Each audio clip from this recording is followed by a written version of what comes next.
Hi guys, welcome to another awesome video with myself Sam Bele, and of course we're continuing with our maths journey, and today we are doing a revision of last year's June exam, specifically the Gauteng June exam. Without waste of time, if you haven't subscribed, just make sure that you hit the subscription button and let's enjoy.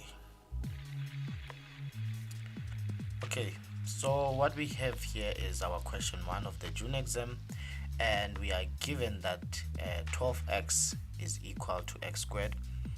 The first question is 1.1.1 and we need to solve for x. So quickly then, what we have here is 12x is equal to x squared, and of course this is a quadratic, so what we need to do here is to make sure that we have everything equal to 0. So what I'll do, I'll take 12x to the other side, so meaning that x squared minus 12x is equal to 0. So very simple there. And now what we notice here is that we don't have a constant term, so we have a common factor which is x on both terms.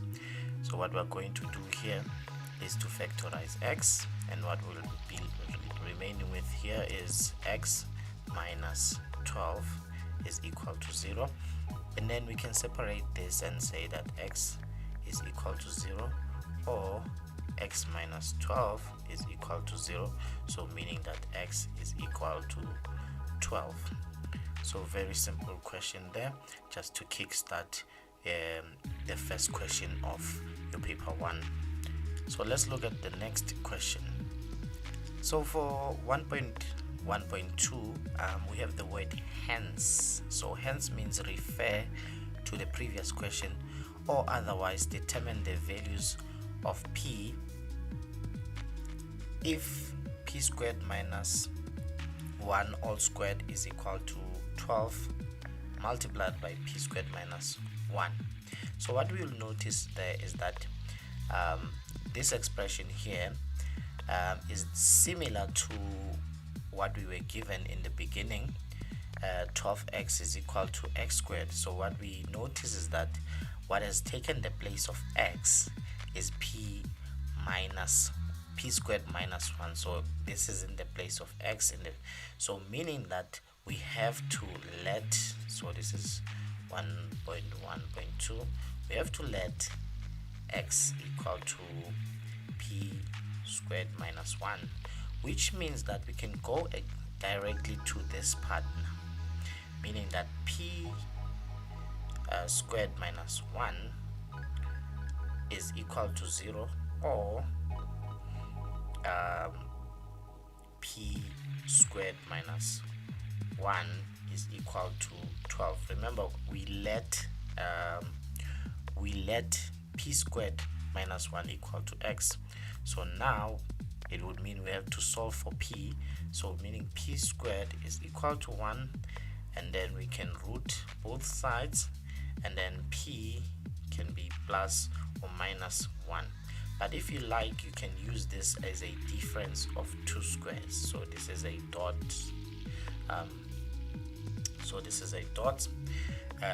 expression or equation, so you can factorize it using difference of two squares, but you'll get plus or minus 1. And then we go to this side here, so here we'll have p squared is equal to 13, and then now we root both sides, meaning that now p is equal to plus or minus the root of 13. So very simple here. I think we should go to the next question, and then we do the mark allocation afterwards, so that we can incorporate the mark allocation with the revision.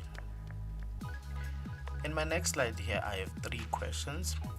The first being solve for x using a quadratic, and then the next one is 1.3. We have to solve for x using Surds, and then here's another question where we have to refer to the solution of 1.3. So let's look at how it is done. So here's 1.2 here.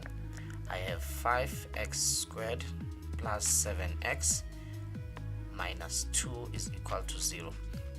Now remember, what you've learned in grade 11 is that if a coefficient of the leading term is more than 1, you can use the quadratic formula. So quickly here, we know that it's minus b plus minus the root of b squared minus 4ac all over 2a. So now in our equation here, we have the value of a being 5, the value of b being 7, and then our c is negative 2. So we can substitute here and get that negative 7 plus minus the root of 7 squared minus 4, and our a is 5, our c is negative 2, close the bracket, all over 2 times our a is 5. Now you substitute into your calculator and you will get that x is equal to 0.24 or x is equal to negative 1.64. So very simple. Let's look at 1.3. 1.3, we are given the root of x plus 6 is equal to x. So we have a root here, and basically we have to square both sides so that we can remove the root, and then this would be x plus 6 is equal to x squared, and this is a quadratic, so everything must be equal to 0. So we have x squared minus x minus 6 is equal to 0, and very simple there. The next part is up to you. If you can factorize, please do so. If you can't, use a quadratic formula, but simply put your factors are x minus 3, x plus 2 is equal to 0. So x would be equal to 3, or x would be equal to negative 2. So now if you square both sides, you would have to substitute into the original formula, which is root x plus 6 is equal to x. So we have to substitute our values here and see which one is correct and which one is incorrect. So what I can do here, I can substitute my negative 2 plus 6 should be equal to negative 2. So now my negative 2 plus 6 will be the root of 4 is equal to negative 2. So I've substituted the first value, which is negative 2, and then now what you would find here is that the root of 4 is actually not equal to negative 2. Then now, meaning that I have to exclude the negative 2 here. So I'll have to exclude the negative 2 here, and then I have my two values with one of the values excluded. So that is how you answer this question.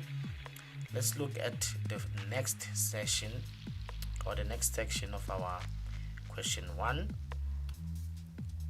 and we have this type of question, and which is quite unexpected in our paper 1, because most of the time you guys expect your simultaneous equation. Now remember, assessors can assess anything which is within the boundaries of the CAPS curriculum and also the assessment framework. So also these types of questions are also allowed in your question papers. Now this came as a shocker for the previous matriculants, which managed to cram the questioning of the assessors in the previous question papers, and this type of question came out and they were shocked. So let's just look at what was happening here. 1.5, we are given that a race requires an athlete to run 10 kilometers and cycle 50 kilometers. Then there's a specific runner or a specific athlete, which is Dendani, and Dendani runs at a speed of x kilometers. So his speed when he's running is x kilometers per hour, and then we have his speed when he's cycling, which is x plus 31 kilometers per hour. So now in 1.5.1, we are asked to express the time he takes for the 50 kilometer cycle in terms of x. So over here in our information here, we are given the speed that he runs at, but we know that from grade 9 or in our previous grade we had this pyramid here where now we said that speed is equal to distance over time. So now if we focus on the time aspect here, we'll have time is equal to distance over speed. So now if we want to find the time that it takes for the 50 kilometer cycle, this would be time is equal to, now we have to have the distance is 50 kilometers over, then the speed that he uses to cycle is x plus 31. So yes, x plus 31. So that is the answer to 1.5.1. Now 1.5.2 says calculate the speed and correct to 2 decimal places at which he must run to complete the entire race in 2 hours. So we are given that the athlete must complete the race in 2 hours. So we need to represent his speed in terms of time. Now this means that 5.1 or 1.5.1 was actually a scaffolding question, because what we have here is that he takes x over 10 hours for the 10 kilometer run. So he has x over, or 10 over x, sorry for that. So it takes 10 over x hours. So he has 10 over x hours plus an additional time which he uses for cycling, and this is the time that he uses for cycling, which is 50 over x plus 31, and all of this must amount to 2 hours. The first time is x is 10 over x, which is the time that he uses to run, and also 50 over x plus 31, which is the time he uses to cycle. So we need to find the value of x that would allow him to complete the race in 2 hours. So very simple here. What I always tell my learners that if we have two fractions, just multiply the denominators and cross multiply, because most of the time learners can't really work with LCD if we have variables. So in the denominator I'll have x multiplied by x plus 31, and then cross multiplying would be 10 multiplied by x plus 31 plus x times 50, which is 50x, which is equal to 2. Now if you have this such a setting, what we'll do here is divide by 1 and then cross multiply. Now when you're cross multiplying, this numerator here will be multiplied by 1, so it stays the same. So that will be 10 multiplied by x plus 31 plus 50x is equal to, now everything here will be multiplied by 2, so I'll have 2x multiplied by x plus 31. So over here I'll have 10x plus 310 plus 50x, so that would be 50x. So 50x is equal to 2x squared plus 62x.